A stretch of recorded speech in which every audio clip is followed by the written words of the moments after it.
ഞങ്ങളിന്ന് വന്നേക്കുന്നത് ചിൽട്ടേറിയൻ garden view സെൻറ്ററിലേക്കാണ്.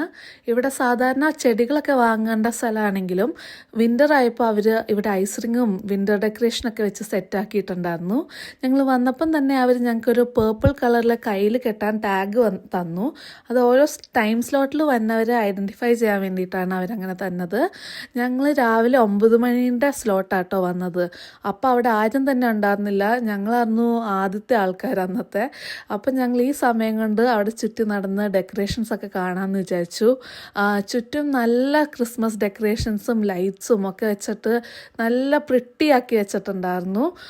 കൂടാതെ തന്നെ കുറേ ഫോട്ടോ എടുക്കാൻ പറ്റിയ സ്ഥലങ്ങളും അവിടെ റെഡി ആക്കിയിട്ടുണ്ടായിരുന്നു. ഞങ്ങൾ അവിടെ നിന്ന് തിരിച്ചു വരാറായപ്പോഴത്തേക്കും കുറേ കിഡ്സും ഫാമിലീസും അവരുടെ ഗ്രാൻഡ് പേരൻസും ഒക്കെ ആയിട്ട് എല്ലാവരും കുറേ ആൾക്കാർ അവിടെ വന്നിട്ടുണ്ടായിരുന്നു.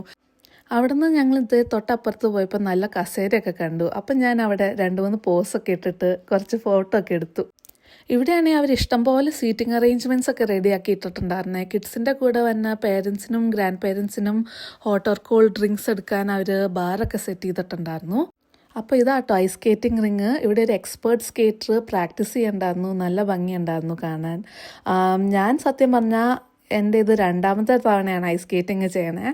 ആദ്യമായിട്ട് ഞാൻ 10ാം ക്ലാസ്സിൽ പഠിച്ചപ്പോൾ ഒരു ഫ്രണ്ടിൻ്റെ കൂടെ ചെയ്തിട്ടുണ്ടായിരുന്നു. അന്ന് കുറേ തവണ തലകുത്തി വീണപ്പോൾ ആ കുട്ടി നന്നായി ചെയ്യാൻ അറിയാവുന്നതുകൊണ്ട് എന്നെ പിടിച്ച് പൊക്കിയതൊക്കെ ഓർമ്മയുണ്ട്. അപ്പം അതിൻ്റെ ചെറിയ പേടി എനിക്കുണ്ട്. നമ്മുടെ ഷൂ ലോക്കറിൽ കൊടുത്തിട്ട് അവർ തന്നെ സ്കേറ്റർ ഷൂ ഞാൻ അങ്ങനെ ഇടുവാണേ. ഇല്ല ചുമ്മാ ഷൂസ് പോലെ എണീക്കണ തെന്നത്തില്ല ഇവിടെ. ഈ സ്കേറ്റർ ഷൂ എന്ന് പറയുമ്പോൾ ഒരു ഒറ്റ ബ്ലേഡിലാണ് കേട്ടോ ഈ ഹോൾ ഷൂ നിൽക്കണേ. അപ്പം നമ്മൾ ഒരു ബ്ലേഡിൽ ഇങ്ങനെ ബാലൻസ് ചെയ്ത് നിൽക്കണ പോലെയാണ് കേട്ടോ. അപ്പം എനിക്ക് നിന്നിട്ട് അത്ര കംഫർട്ടബിൾ അല്ലാത്തതുകൊണ്ട് ജിബിൻ ഒന്നുകൂടി എൻ്റെ ഷൂ ഒക്കെ നന്നായി ടൈറ്റ് ചെയ്ത് തരുവാണ്. ഷൂ നന്നായി ടൈറ്റ് ചെയ്താലേ നമുക്ക് ബാലൻസ് കിട്ടുള്ളൂ. അപ്പം ഞങ്ങൾ അതൊക്കെ റെഡി ആക്കിയിട്ട് ഞാൻ പതുക്കെ ആദ്യത്തെ സ്റ്റെപ്പൊക്കെ വെച്ച് നടക്കാനൊക്കെ പഠിക്കുകയാണ്. ആരറിയണോ ഇതൊക്കെ ഭയങ്കര സിമ്പിളായി, ഇനി വരാൻ കിടക്കണല്ലേ പാടുന്നുള്ളത്. ഞാനങ്ങനെ നടന്ന് പെൻഗ്വിനൊക്കെ പോലെ നടന്ന് അങ്ങനെ ഇച്ചിരി കോൺഫിഡൻസ് ഒക്കെ ആയി. പെൻഗ്വിൻ്റെ കാര്യം പറഞ്ഞപ്പോഴാണ് ഈ പച്ച കളറിൽ ഇരിക്കുന്ന സീലില്ലേ, ഇത് ഒരു സ്കേറ്റിംഗ് എയ്ഡാണ് കേട്ടോ. ആദ്യമായിട്ട് സ്കേറ്റ് ചെയ്യണവർക്കൊക്കെ ഒരു സ്റ്റെബിലിറ്റിക്ക് വേണ്ടിയിട്ട് നമുക്ക് റെൻറ്റ് ചെയ്യാൻ പറ്റുന്നതാണ്.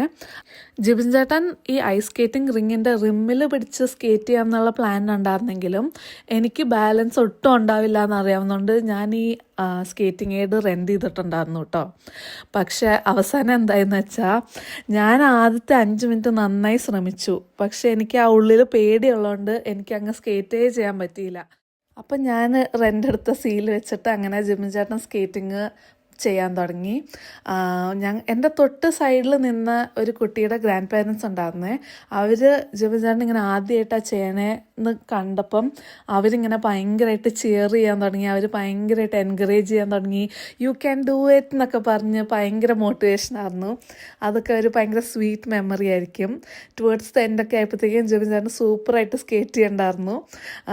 അങ്ങനെ അന്ന് ഞങ്ങളുടെ അന്നത്തെ ദിവസം ഞങ്ങൾ എന്നിട്ട് ഈ റെയിൻഡിയറുടെ പാട്ടൊക്കെ കേട്ട് തിരിച്ച് വീട്ടിൽ പോയി.